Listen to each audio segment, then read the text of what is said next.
Hello friend, আমি আজকে তোমাদের জন্য সায়েন্সের ক্লাস নিয়ে চলে এসেছি। তো সায়েন্স ক্লাস আনার আগে আমি তোমাদেরকে একটা কথা বলি। তোমরা বলবে হয়তো যে স্যার সায়েন্সের ক্লাস নিয়ে এসেছেন, কিন্তু সায়েন্সের ক্লাস আনার আগে তো সায়েন্সের একটা সিলেবাস দেন। তো আমি সিলেবাসটা আগের ভিডিওতে দিয়ে দিয়েছি। তো আমি ক্লাস আনতে পারিনি, কোনো একটা কারণে আমার খুব একটা অসুস্থ, একটা অসুবিধা ছিল তাই। তো আমি তোমাদের জন্য আজকে থেকে ক্লাস সায়েন্সে নিয়ে আসবো এবং কন্টিনিউ ক্লাস দেবো। তো তোমরা আমার ক্লাসটাকে লাইক, ফলো, শেয়ার এবং সাবস্ক্রাইব করে আগিয়ে দাও, যাতে আমি আরও ভালো ভালো কন্টেন্ট আনতে পারি বা ভালো ভালো ক্লাস দিতে পারি। তো আমি অ্যাকচুয়ালি যেভাবে এনসিইআরটি বেস নোট তৈরি করি, তো বাংলা ভার্সনে আশা করি তোমাদের যে এরকম আছে যে এনসিইআরটি বেস নোট তৈরি করে ইউটিউবে শেয়ার করে, সেরকম আশা করি তুমি সার্চ করলেও পাবে না। তো আমি কি এনসিইআরটি বেস কী করলাম, নোটটাকে তৈরি করলাম, এনসিইআরটি বেস নোটটা তৈরি করে কী করলাম, তোমাদের মধ্যে শেয়ার করে দিচ্ছি, যাতে তোমরাও সেই এক্সামটা সায়েন্সে 25-25 পেতে পারো এবং তোমরাও 2026-এ একটা জব নিতে পারো। তো আজকে তোমাদের সায়েন্সের জীবনবিজ্ঞানের ক্লাস নিয়ে এসেছি। সেই জীবনবিজ্ঞানের আজকে পুষ্টি অধ্যায়টা নিয়ে আজকে ক্লাস নিয়ে এসেছি। কি পুষ্টি অধ্যায়টা নিয়ে। তো পুষ্টি অধ্যায়ের প্রথমে যে ক্লাস করাবো, তো পুষ্টি সম্বন্ধে কি সেটা আগে জেনে নিই। পুষ্টি কী? পুষ্টি কী? যে কোনো জীব খাবার ভোজন করার পর সেটি তার শরীরে উপভোগ করে তাকে পুষ্টি বলে। যে কোনো জীব খাবার ভোজন করার পর তার শরীরের মধ্যে কী করবে, উপভোগ করবে, তখন তাকে কি বলবে, পুষ্টি বলবে। হয়ে গেল। দেখো বন্ধু, তোমরা যদি এক্সাম ক্র্যাক করতে চাও তাহলে তোমাদেরকে স্মার্ট লেভেল করতে হবে। দেখো আমাদের আরও গ্রুপ ডিতে কী করে, সিলেবাস যদি প্রিভিয়াস ইয়ার দেখো, তো আশা করি তোমাদের কাকে বলে কি এখান থেকে খুব 85% কমই আসে। কিন্তু যেখান থেকে কোশ্চেন করে সেটা হচ্ছে কি উদাহরণ থেকে ওরা কোশ্চেন করে, যে উদাহরণটা কি, সেই জন্য আমাদেরকে মাস্ট টু মাস্ট উদাহরণগুলো আমাদেরকে জেনে রাখতে হবে। আর কাকে বলে ওটা তো এমনি শুধু আমরা বেসিক জেনে রাখবো যে হ্যাঁ পুষ্টি কী। স্যার বললো যে পুষ্টি কী, স্যার পুষ্টি মানে যেটাই, যে যখন কোনো জীব খাবারটাকে ভোজন করবে বা আহার করবে তখন কী হবে, তার শরীরের মধ্যে সে খাবারটা উপভোগ হবে, তখনই তো তাকে পুষ্টি বলবে। এবার প্রশ্ন, তাহলে কি পুষ্টি কী হয়ে গেল। পুষ্টির শ্রেণীবিভাগ, পুষ্টিকে আমরা দুটি ভাগে ভাগ করি, একটা হচ্ছে অটোট্রপিক নিউট্রিশন আর অপরপক্ষে হচ্ছে হেটেরোট্রপিক নিউট্রিশন, মানে যাকে বলো বাংলা ভাষায় একটা হচ্ছে স্বভোজী আর একটা হচ্ছে পরভোজী। এবার চলো আমরা দেখে নিই যে স্বভোজী কাকে বলে। স্বভোজী কাকে বলে, যে জীব নিজের খাবার নিজে তৈরি করে তাকে স্বভোজী বলে। যে জীব নিজের খাবার নিজে তৈরি করে তাকে স্বভোজী বলে। তাহলে আমরা পেয়ে গেলাম। স্যার স্বভোজী তো কাকে বলে পেয়ে গেলাম, স্যার আপনি তো বললেন যে কাকে বলে থেকে তো কোশ্চেন খুব কম আসবে, কিন্তু স্যার এটার একটা উদাহরণ করিয়ে দিন বেসিক থিওরিতে। হ্যাঁ, তোমরা ঠিক বলেছো। তো জাস্ট তোমরা ওটা জেনে রাখবে যে হ্যাঁ সংজ্ঞাটা কী, তাই জন্য আমি সেটা তোমাদেরকে বলে দিলাম। উদাহরণ কি স্যার, নিজের খাবার নিজে তৈরি করতে পারে এমন একটি উদ্ভিদের উদাহরণটা কী, তাই তো জীব বলেছে, ঘাস তো জীব বা জড় যা বলতে পারো। তো উদাহরণটা চলো দেখি। উদাহরণটা হচ্ছে এটাই যে একটা প্ল্যান্ট যাকে বলা হয়, প্ল্যান্ট কী করে, তার নিজের খাবার নিজেই তৈরি করে, ঠিক কি না। এবার আমি যদি তোমাকে বলি যে স্যার আমাদেরকে ভাত রান্না করতে হবে, তো ভাত রান্না করতে গেলে প্রথমে কী কী লাগবে, চাল লাগবে, তারপর কী লাগবে, জল লাগবে, তার মধ্যে যে হাঁড়িটা থাকে সেই হাঁড়িটাও লাগবে। সেই চাল, হাঁড়ি, জল দিয়ে দিলাম, স্যার ভাত তৈরি হয়ে যাবে না। এটা তো স্যার জাস্ট ওই জিনিসটি তৈরি হলো, যে ভাত করতে গেলে কী কী লাগবে, কিন্তু এবার যদি ভাত তৈরি করি তার সাথে তো কিছু লাগবে, সেটা কি বন্ধু, সেটা হচ্ছে আগুন। তো এই ধরনেরই তোমাদেরকে এই উদাহরণের মাধ্যমেই আমি তোমাদেরকে সায়েন্সটাকে মনে করিয়ে দেওয়ার চেষ্টা করবো, যাতে তোমরা সায়েন্সটা মনে করে থাকতে পারো এবং সেই উদাহরণের মাধ্যমে বা বলতে পারো যে স্যার এরকমভাবে আমাদের উদাহরণ দিয়েছে, তখন তোমরা তোমাদের মাইন্ডের মধ্যে বা মনের মধ্যে আনতে পারো যে হ্যাঁ তাহলে এই অ্যান্সারটা হবে। তো চলো আমরা দেখে নিই। প্ল্যান্ট মানে উদ্ভিদ। হ্যাঁ, তো একটা গাছ, গাছের নিচে কী থাকে বন্ধু, শিকড়ের নিচে কী থাকে, জল। গাছ কী শোষণ করে, কার্বন ডাই অক্সাইড, আর ছাড়ে কী বন্ধু, অক্সিজেন। ঠিক আছে, তাহলে আমরা বলতে পারি যে জল আর কার্বন ডাই অক্সাইড মিশিয়ে কি গাছ খাবার তৈরি করে, উদ্ভিদ খাবার তৈরি করে, করে না। স্যার কী বলেছে, শুধু কি চাল আর জল আর ওই হাঁড়ির মধ্যে রাখলে কি খাবার তৈরি হয়ে যাবে, হবে না, তার মধ্যে আগুন লাগবে। তো আমাদের যদি আগুন লাগে তাহলে তো উদ্ভিদের কী লাগবে, সূর্যালোকের আলো লাগবে, সূর্যের আলো লাগবে। কিন্তু স্যার সূর্যের আলোটা যে আসবে সেই আলোটাকেও তো শোষণ করার মতো এমন কেউ আছে যে শোষণ করবে, সেটা হচ্ছে কে, সেটা হচ্ছে ক্লোরোফিল। তাহলে আমাদের ক্লোরোফিল এসে কী করবে, সে আলোটাকে শোষণ করবে এবং সে আলোটা শোষণ করার পর সে খাবার তৈরি করবে। তাহলে প্রথমে কী হলো, জল আর কার্বন ডাই অক্সাইড মিশে সূর্যালোকের আলো আনলো, সেই আলোটাকে ক্লোরোফিল শোষণ করলো, দিয়ে কী করলো, খাবার উৎপন্ন করলো। খাবারটা কোথায় উৎপন্ন করলো, খাবারটা তৈরি করলো তার পাতায়। তাহলে উদ্ভিদের কোথায়, উদ্ভিদের কোন অংশে, তোমরা বলবো যে উদ্ভিদের পাতার মধ্যে খাবারটা তৈরি করেছে। এবার আরেকটা প্রশ্ন আসবে, স্যার আপনি তো বলে দিলেন যে প্রথমে জল, তারপরে কার্বন ডাই অক্সাইড, তারপরে হচ্ছে ক্লোরোফিল, এসব দিয়ে খাবার তৈরি হলো। স্যার খাবারটা যে তৈরি হলো, সে খাবারটার নাম কি স্যার? তাহলে কি সেই খাবারটার নাম কি? তাহলে চলো আমরা জেনে নিই। তাহলে কী হলো, জল। তাহলে কি প্রথমে কার্বন ডাই অক্সাইড 6CO2+12H2O, কি এই দুটা মিশে কী হচ্ছে, খাবার উৎপন্ন হচ্ছে। তাহলে সেই খাবারটার নাম কি? সেই খাবারটার নাম হচ্ছে বন্ধু গ্লুকোজ। তাহলে আমরা বুঝতে পেরে গেছি অলরেডি। প্রথমে কী হলো, একটা উদ্ভিদ কী করলো, জল নিল, জল আর জলের সাথে কী নিল, কার্বন ডাই অক্সাইড নিল, এবং তারপরে ওই কী করলো, সূর্যালোকের আলো নিল, সেই আলোটাকে শোষণ কী করলো, ক্লোরোফিল করলো, তারপরে কী করলো, খাবার তৈরি করলো। খাবারটা যে তৈরি করলো, সেই খাবারটার নাম কি স্যার? গ্লুকোজ। তাহলে আশা করি তোমরা বুঝতে পেরেছো। হ্যাঁ স্যার, আরেকটা জিনিস স্যার, এখানে তো স্যার আপনি বললেন স্যার জল থাকছে উদ্ভিদের মধ্যে, স্যার উদ্ভিদ তো জল তো শোষণ করছে, স্যার উদ্ভিদ তো স্যার কার্বন ডাই অক্সাইডও শোষণ করছে, কিন্তু একটা জিনিস স্যার ওই ছেড়ে দিচ্ছে, ওটাই হচ্ছে আমাদের ভাইটাল পয়েন্ট, ওটাই হচ্ছে মেন জিনিস। কী ছাড়ছে? সেটা হচ্ছে অক্সিজেন। অক্সিজেন ছেড়ে দিচ্ছে, উদ্ভিদ অক্সিজেন ছেড়ে দিচ্ছে। তো এই উদাহরণটা তোমাকে বুঝিয়ে দিলাম। তাহলে এখান থেকে যেভাবে কোশ্চেন করুক তুমি বলতে পারবে।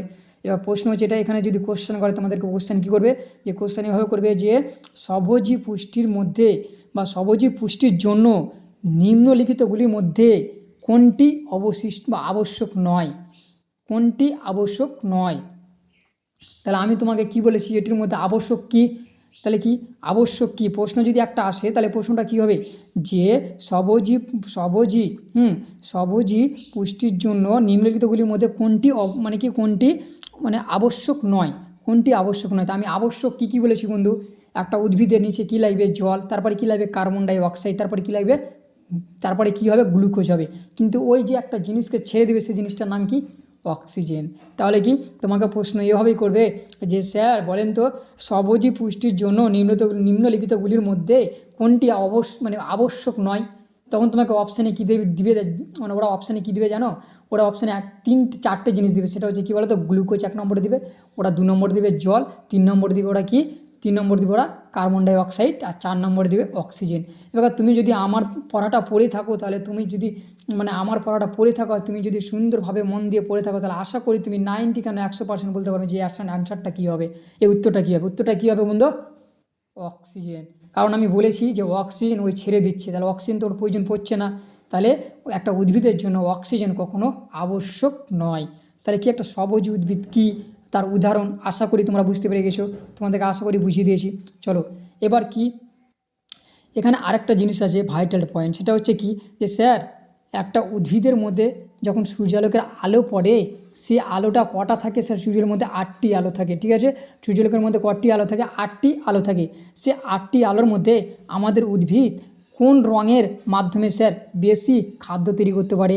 স্যার কোন আলোর মাধ্যমে? স্যার প্রশ্ন তো করতে পারে যে সূর্যালোকের কোল উদ্ভিদ বলবে যে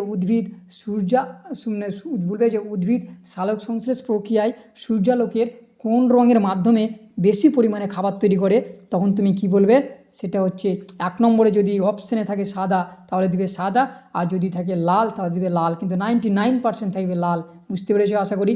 তাহলে আমরা জানি যে একটা উদ্ভিদ যখন তার খাবার তৈরি করে, তখন তার সবথেকে বেশি পরিমাণে কোন রঙের প্রয়োজন হয়, সেটা হচ্ছে লাল। সাদা অপশানে থাকলে দিবে বন্ধু, কিন্তু না থাকলে 100তে 100 হবে লাল। আর একটা প্রশ্ন করবে এখানে যে স্যার বেশি তো হয়ে গেলে বেকার, এবার কমও তো প্রশ্ন আসতে পারে, তো কমও তো আমি বলে দিচ্ছি, তোমরা শুধু শোনো। তাই আর একটা প্রশ্ন এটাই হবে যে সালোক সংশ্লেষের এই উদ্ভিদ প্রক্রিয়ায় কোন রঙটি, সূর্যালোকের কোন রঙটি কোন প্রক্রিয়ায় কোন রঙটি সবথেকে, কোন রঙের মাধ্যমে সবথেকে খাবার কম উৎপন্ন হবে, সেটা হচ্ছে গ্রিন, যাকে বলা হয় সবুজ। তাহলে কি সবুজ রঙের প্রক্রিয়ায় উদ্ভিদ সবসময় কম খাবার উৎপন্ন করে।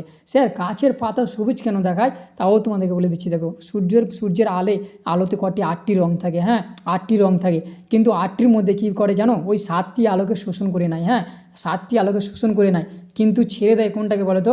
গ্রিনটাকে, যাকে বলা হয় সবুজ। কিন্তু যাকে যে ছাড়ে, সে সবুজটাকে যে ছাড়ে, সে সবুজটা কোথায় আমাদের এসে পড়ে? ডাইরেক্ট চোখের মধ্যে পড়ে। কিন্তু ওই চোখের মধ্যে সবুজ আলোটা এসে পড়েই বলে আমাদের গাছের রঙটা কেমন দেখায়? সবুজ। তাহলে আমরা বুঝতে পারছি যে স্যার তাহলে সবুজ আলোটাকে তো স্যার সবুজ রঙটা ছেড়েই দিচ্ছে, তাহলে তো ওর মাধ্যমে বেশি খাবার তৈরি করতে পারছে না, তাহলে সবুজই রঙ উত্তর হবে। সেটাই হচ্ছে সবুজ উত্তর বন্ধু। চলো তাহলে এটা কমপ্লিট হয়ে গেল। তারপরে আমরা যাব কি, তাহলে আমরা স্বভোজী কী সেটা বুঝে গেছি। এবার আমরা যেটা বুঝবো সেটা হচ্ছে কি পরভোজী, তাই তো? এবার যেটা আমরা বুঝবো সেটা হচ্ছে কি পরভোজী।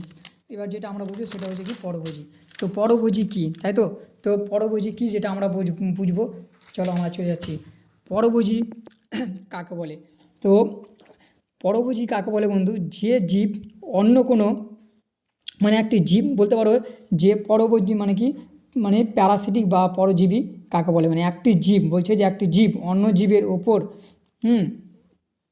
তাহলে কি পরজীবী কাকে বলে? আমি তো বলেছি তোমাকে পরজীবী কাকে বলে। তো বলছে যে জীব, বলছে যে কি যে জীব অন্য জীবের ওপর নির্ভর করে, তাহলে কি তাকে পরজীবী বলে। পরজীবী কাকে বলে? যে জীব অন্য কোনো জীবের ওপর নির্ভর করে, নির্ভর করে, তাকে পরভোজী বলে। মানে কি বন্ধু, যে জীব অন্য কোনো জীবের ওপর নির্ভর করে তার খাবারটাকে ভোজন করছে বা আহার করছে, তখনই তো তাকে পরভোজী বলছি।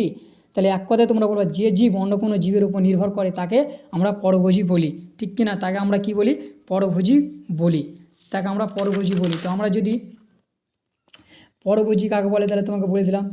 তো পরভোজীর উদাহরণ কী স্যার?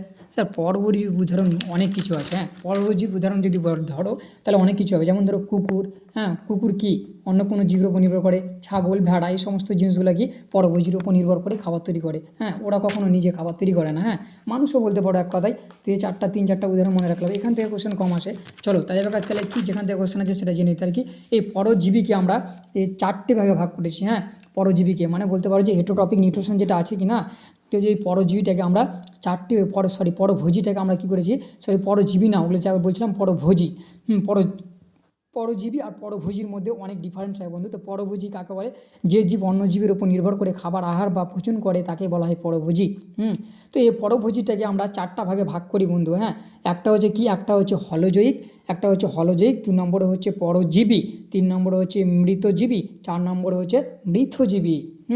তো চলো হলজয়িক কী সেটা আমরা জেনে নিই। তোমাকে বলে যে সংজ্ঞার প্রতি একটু মানে হালকা করে প্রভাব দিবে, যাতে হলজয়িক জিনিসটা কি সেটা জেনে রাখো। হলজয়িক কি? যে জীব, বলছি যে জীব, হলজয়িক জিনিসটা কি? হলজয়িক জিনিসটা হচ্ছে যে জীব খাবার ভোজন করার পর খাবারটি কী করে তার শরীরের মধ্যে কী করে, তার শরীরের মধ্যে পাচন করে, তার শরীরের মধ্যে কী করে পাচন করে এবং শোষণ করে বা আত্তীকরণ করে, এবং শেষে কী করে সেটিকে কী করে মলরূপে বাইরে ঠেলে দেয়, তখন তাকে কী করে, তখন তাকে হলজয়িক বলে। তো হলজয়িক মনে রাখার একটাই অপশন বলছি বন্ধু। তো হলজয়িক কাকে বলে? যে জীব প্রথমে কী করবে, খাবারটাকে খাবে, সে খাবারটাকে কী করবে তার শরীরের মধ্যে পাচন করবে, সে বিভিন্ন খণ্ডে ভাঙবে মানে পাচন করবে, তারপরে সেই খাবারটাকে ভেঙে কী করবে, পাচন করার পর কী করবে, সেই খাবারটাকে শোষণ করবে এবং অ্যাসিমিলেশন করবে বা আত্তীকরণ করবে, তারপরে কী করবে, যেটা কাজের না সেটাকে কী করবে মলরূপে বের করে দেবে বাইরে। মলরূপে বের করে দেবে বাইরে। তাই আমরা হলজয়িক কী সেটা বুঝেছি। স্যার হলজয়িকের 2টো উদাহরণ দেন, তাহলে তো আমরা বুঝতে পারবো। তো হলজয়িকের 2টো উদাহরণ হচ্ছে কি মানুষ আর অ্যামিবা। তাহলে কি মানুষ আর অ্যামিবা, তাহলে কি মানুষ আর অ্যামিবা। মানুষ কী করে, ধরো আমরা কী করি, প্রথমে খাবারটা খাই, তারপরে কী করি, তাহলে কি আমাদের শরীরের মধ্যে খাবারটা খেলে আমাদের প্রথমে পাচন হয়, পাচনের পরে কী করি শোষণ করি, যে সময় ব্লাড মেলার যায় বলে যে সমস্ত অঙ্গ প্রত্যঙ্গ থাকে তাদের মধ্যে শোষণ হয়, তারপরে যে সেই জিনিসটাকে আত্তীকরণ করি, অ্যাসিমিলেশন করি, এবং যেটা কাজের লাগার সেটা লেগে যায়, যেটা কাজে লাগার না সেটা কী হয় আমরা কী করি মলরূপে বাইরে ঠেলে দিই। ঠিক আছে, তো এটার উদাহরণটা মনে রাখবে, সেটা হচ্ছে কি অ্যামিবা আর কি মানুষ। এবার আমরা যেটা বলবো সেটা হচ্ছে পরজীবী। পরজীবী কাকে বলে বন্ধু জেনে নাও। যে জীব মানে একটি জীব, পরজীবী কাকে বলে দেখে নাও। একটি জীব বা এক জীব, একটি জীব বা এক জীব বলছে এক জীব অন্য জীবের ওপর, বলছে এক জীব অন্য জীবের ওপর, বা বলতে পারো একটি জীব অন্য জীবের ওপর বা তার ভিতরে থেকে তার খাবার বা ভোজন তৈরি করে, তখন তাকে আমরা বলি পরজীবী। তাহলে পরজীবী কাকে বলি সেটা বলে দিলাম। পরজীবী মানে কি বন্ধু, যে জীব অন্য কোনো জীবের উপর থাকবে এবং তার ভিতর থেকেও খাবার ভোজন করবে, তখন তাকে বলবো পরজীবী। স্যার পরজীবীর উদাহরণগুলো বলে দেন। পরজীবীর উদাহরণ হচ্ছে লাইস মানে উকুন, আর একটা হচ্ছে ক্যাসকুটা মানে হচ্ছে স্বর্ণলতা। আর একটা ইংরেজি ভাষায় বন্ধু মনে রাখবে, সেটা হচ্ছে টিক, TICK, টিক। কেন বলছি, এখানে ওরা একটাই অপশন দেয় যে এর এভাবে বলে দেবে তোমাকে যে পরজীবী, এটির মধ্যে কোনটি পরজীবী নয়। তোমাকে অপশানে লিখে দিল যে টিক, লাইস আর ক্যাসকুটা, মানে কি এটি লিখে দিল, তারপরে হয়তো লিখে দিল যে অ্যামিবা। তখন তুমি কী করবে, যদি জানো তাহলে বলবে যে হ্যাঁ স্যার এটি অ্যামিবা নয়। তাহলে কি পরজীবী কী সেটা বুঝতে পেরেছো। তারপরে বলবো যে মৃতজীবী। স্যার মৃতজীবী কি, মৃতজীবী মানে তো বুঝতে পারছো বন্ধু, মৃতজীবী কোথান থেকে খাবার আর মানে ভোজন করবে। দেখো, যেসব জীব মৃত মৃত অবস্থায় বা পচে থাকা অবস্থায়, পচে যাওয়া অবস্থায় থাকে, সেই সব খাবারকে সে তার ভোজন হিসাবে ব্যবহার করে, তখন তাকে মৃতজীবী বলে। দেখো আমি তোমাকে জাস্ট বুঝাবার রকম বলছি। NCERT বেশ, যদি শুধু সংজ্ঞাটা শুধু পড়াশোনা, মানে তো বলেছি সংজ্ঞা থেকে কোশ্চেন কম আসে, তুমি জাস্ট বুঝে রাখো যে মৃতজীবীটা কি। মৃতজীবীটা হচ্ছে এটাই যে যেসব জীব কি মানে কি মরে যাওয়া বা পচে সরে যাওয়া জিনিসকে তার মানে খাবার হিসাবে ভোজন করে বা আহার করে, তাকে কি বলে, মৃতজীবী বলে। স্যার উদাহরণ হচ্ছে একটাই, উদাহরণ হচ্ছে, তাহলে এটার উদাহরণ অনেক আছে বন্ধু, সেটা হচ্ছে কি ছত্রাক, ব্যাকটেরিয়া, মরসুরাম, রাইজোপাস, পেনিসিলিন। এগুলো হচ্ছে এর উদাহরণ। তাহলে কি এর উদাহরণ হচ্ছে কি, এর উদাহরণ হচ্ছে ছত্রাক, ব্যাকটেরিয়া, মরসুরাম, রাইজোপাস, পেনিসিলিন। স্যার এটির মধ্যে তো প্রশ্ন আসতে পারে যে মরসুরাম কি, মরসুরাম তাহলে মরসুরাম হচ্ছে ছত্রাক, আর পেনিসিলিন হচ্ছে ছত্রাক, আর রাইজোপাস হচ্ছে ব্যাকটেরিয়া। তো ব্যাকটেরিয়া, তো স্যার রাইজোপাসটা কেমন কি তোমাদেরকে বুঝিয়ে দিই। রাইজোপাসটা একটা ব্যাকটেরিয়া। ধরো একটা মানে কি বলো তো, মানে রাইজোপাস একটা এমন জিনিস যে যখন তুমি দেখবে যে কোনো রুটি বলো, পাউরুটির মধ্যে দেখবে যখন একটা পাউরুটি বা অনেক দিন হয়ে যায়, তখন তার মধ্যে সবুজ সবুজ ভাব একটা দেখা যায়, মানে ফুটি ফুটি হয়ে। তো যে সবুজ সবুজ ভাব থাকে কিনা, ওটাই হচ্ছে একটা ব্যাকটেরিয়া বন্ধু। ওই ব্যাকটেরিয়াটা কী করে, ওই মৃতজীবী অংশ থেকে বা পচে যাওয়া জায়গা থেকে খাবার আহরণ করে, তখন তাকে বলা হয় রাইজোপাস। বুঝতে পেরেছো, শুধু জাস্ট মনে রাখো উদাহরণ ছত্রাক, ব্যাকটেরিয়া, মরসুরাম, রাইজোপাস, পেনিসিলিন হয়ে গেল। তো এই মৃতজীব মৃত্যু পদার্থের উপর কী বলো তো এই। তো আবার প্রশ্ন হচ্ছে যে স্যার ছত্রাক কীভাবে, ছত্রাক কি ডাইরেক্ট খাবার খেতে পারে? না, ছত্রাক ডাইরেক্ট খাবার খেতে পারে না। ছত্রাক কার মাধ্যমে খাবার খায়? ছত্রাক কী বন্ধু, ছত্রাক কি দেখো, ওটা একটা ছত্রাক আর এটা হচ্ছে একটা খাবার। ছত্রাক কি ওখান থেকে ডাইরেক্ট খাবার খেতে পারবে না। কার মাধ্যমে খাবে? সে খাবারটা খাবে এনজাইমের মাধ্যমে। কার মাধ্যমে? এনজাইমের মাধ্যমে। এনজাইমের কাজ কি? এনজাইমের কাজ হচ্ছে যে জটিল পদার্থকে, এনজাইমের কাজ কি? এনজাইমের কাজ হচ্ছে এনজাইম হচ্ছে জটিল পদার্থকে সরল বা ঘনশীল পদার্থ রূপে ভেঙে দেওয়া। এনজাইমের কাজ হচ্ছে এটাই। স্যার রাইজোপাস কি? স্যার রাইজোপাসকে আবার জানো কি, একটা কথা মনে রাখবে, রাইজোপাসকে আবার ব্রেন মোল্ড বলা হয়। রাইজোপাসকে কী হয়, রাইজোপাসকে ব্রেন মোল্ড বলা হয়। তাহলে তারপর আরেকটা থাকলো, সেটা হচ্ছে কি মৃতজীবী। স্যার মৃতজীবী মানে কি? মৃতজীবী মানে হচ্ছে মৃতজীবী বা সহজীবী যেটা বলতে পারো। মৃতজীবী মানে হচ্ছে দুটি জীব, মানে দুটি জীব যখন একে অপরের সাথে থেকে কী করবে, তাদের খাবার বলতে পারো বা কোনো দিক তাদের দুটি জীব যখন তাদের কী বলছে যে দুটি জীব একে অপরের সাথে থেকে বলছে যে দুটি জীব একে অপরের সাথে থেকে তাদের কি আবশ্যকতা কী করবে, আবশ্যকতা পূরণ করে, তাকে মৃতজীবী বলে। তো তোমাকে যদি সাধু ভাষায় বলি, তো তোমরা এটাই বলবে যে যখন দুটি জীব তারা কী হয়, একে অপরের সাথে থাকে, তখন তাদের কী হয়, তাদের খাবারটা তৈরি হয়, এবং একদিকে খাবার তৈরি হয়, একদিকে কী হয়, সুরক্ষা বা আদান প্রদানের ব্যবস্থা থাকে, তখন তাকে কী বলে, মৃতজীব বলে। দেখুন স্যার, দুটো জীব থাকলে দুটো জীবের কি শুধু খাবার হবে না, অন্য দিকটাও সফল হবে, অন্য দিকটাও হবে। সেই জন্য ওরা বলছে যে দুটি জীব যখন একে অপরের সাথে থাকে, তখন তাদের কী হয়, ভোজন বা আর্থিক ব্যবস্থা কী হয়, কি লাভ পায়, তখন তাকে মৃতজীবী বলে। স্যার এর উদাহরণটা কি? উদাহরণটা হচ্ছে লাইকেন বা রাইজোবিয়াম। লাইকেন উদাহরণ হচ্ছে যেমন লাইকেন, আর একটা হচ্ছে কি রাইজোবিয়াম। তো লাইকেনটা কী স্যার? লাইকেন হচ্ছে এরকমই যে একটা শৈবাল আর ছত্রাক, এরা দুটো মিলেমিশে কী করে, একটা খাবার উৎপন্ন করে, এবং সেই খাবারের যে মিলনটা বা যে মিলন অবস্থাটা থাকে বা মিশ্রণ যাকে বলা হয়, সেই মিলন অবস্থাটাকেই বলা হয় লাইকেন। তো শৈবালের কাজ কি? খাবার তৈরি করা। তাহলে কি শৈবালের কাজ হচ্ছে খাবার তৈরি করা, আর ছত্রাকের কাজ হচ্ছে সেই শৈবালকে সুরক্ষাভাবে বা আদান প্রদানভাবে রক্ষা করা। তো এই যে স্যার একটা রাইজোবিয়াম, এই রাইজোবিয়ামটা কি, বা রাইজোবিয়ামটা হচ্ছে একটা লাইকেন উদাহরণ। তো রাইজোবিয়াম স্যার কোথায় পাওয়া যায়? প্রশ্ন হতে পারে যে স্যার রাইজোবিয়াম কোথায় পাওয়া যায়? রাইজোবিয়াম পাওয়া যায় ব্যাকটেরিয়া আর বৃক্ষের জড়ে, মানে ব্যাকটেরিয়া মানে কি ব্যাকটেরিয়া আর উদ্ভিদের জড়ে কি পাওয়া যায়, রাইজোবিয়াম পাওয়া যায়। এখানে আরেকটা প্রশ্ন আছে যে ব্যাকটেরিয়া নাইট্রোজেন স্থিতিকরণ কি, ব্যাকটেরিয়া কি করে নাইট্রোজেন